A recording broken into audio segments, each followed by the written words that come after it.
I thought let us talk about Bhagat Singh and his family today, particularly his family, because I don't want to talk about Bhagat Singh directly.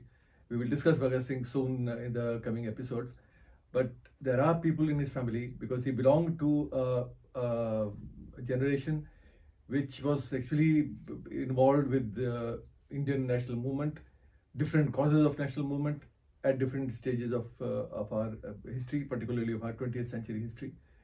In that context, one of the most important figures of his family, who is extremely important today in today's context, what is going on around us for the last 3 months in the form of farmers' agitation. His name is synonymous with the peasant struggle in Punjab. Bhagat Singh's uncle, Sardar Ajit Singh, who was the younger brother of Bhagat Singh's father, Sardar Kishan Singh. Sardar Ajit Singh amazingly created a mass movement in the form of peasant struggle in the early 20th century, which is extremely synonymous or maybe identical with what is happening today around us in Delhi for the last 3 months, because he stood against the British to fight for exactly three causes. That is very, very coincidental that we are talking of three laws which the peasants are asking for repeal. Sardar Ajit Singh also wanted the British to do away with the three laws which were against the farmers' interest.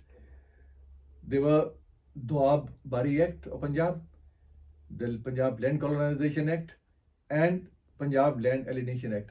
So these three acts were the main cause of concern for the peasantry at that time, because they wanted these laws to be repealed, because it gave an opening to the British government to acquire the rights of the peasants, the land rights of the peasants. So this was a fear which generated this huge reaction against the British government.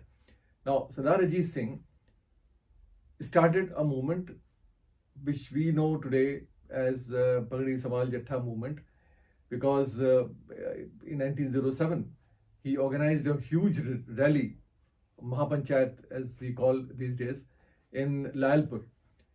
And there used to be one Bake Dayal, who was the editor of a newspaper, who wrote this song, Pagdi Sabal Jatta. And in 1907, coincidentally, Bhagat Singh was born just a few months later. This is again a coincidence.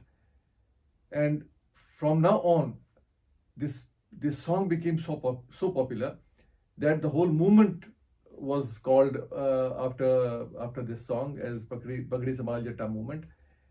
There are a large number of people who were involved in it. One of them was a very, very important figure whom actually not many people know. This man was called Sufi Amba Prasad.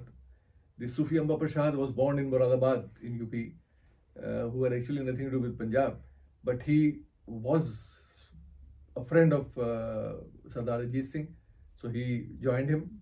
Both of them, along with so many others, formed a Bharat Mata Society, and which was called Muhibban-e-Watan Society also in Urdu. And so this society became a platform. It was a secret body. Lala Lajpat Rai was also part of it. And so they all together under this platform fought against the British. The idea was, which is again available in British records, that these people wanted to create or recreate the 1857, because 1907 was the 50 years of 1857 revolt. So they wanted to recreate 1857 through the armed revolt against the British. So this was the British intelligence reports, which the records are available in the archives, which speaks with this sort of flavor, that this whole idea was to uproot the British government exactly the way the Sepoys did in 1857.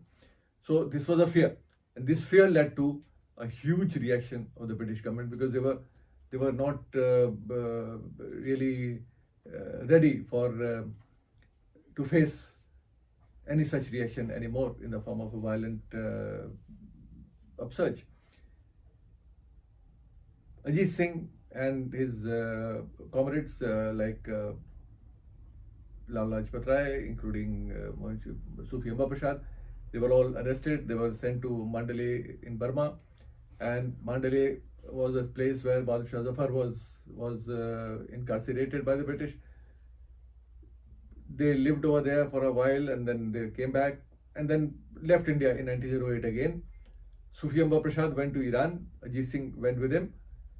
Ajit Singh from there left for Europe. He spent 38 years in Europe, in Brazil, in the US, in different cities, mobilizing the other revolutionaries over there. He met Shamji Krishna Verma. He met so many other people who were involved in Berlin, etc., fighting against the British, mobilizing support. Finally, in 1947, when the independence came,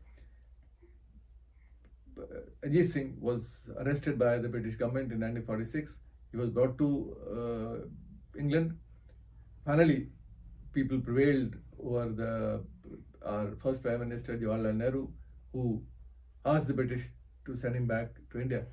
He comes to India in March 1947, comes to Delhi, meets Nehru, goes back to Punjab, and exactly on 15th August 1947, Ajit Singh dies. So this was such a tragic day for India.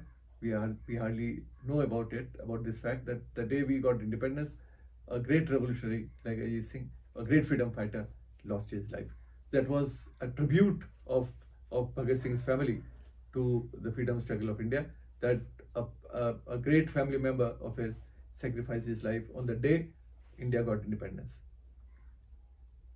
I thought this is one of the not so well known fact of history which I should share with you.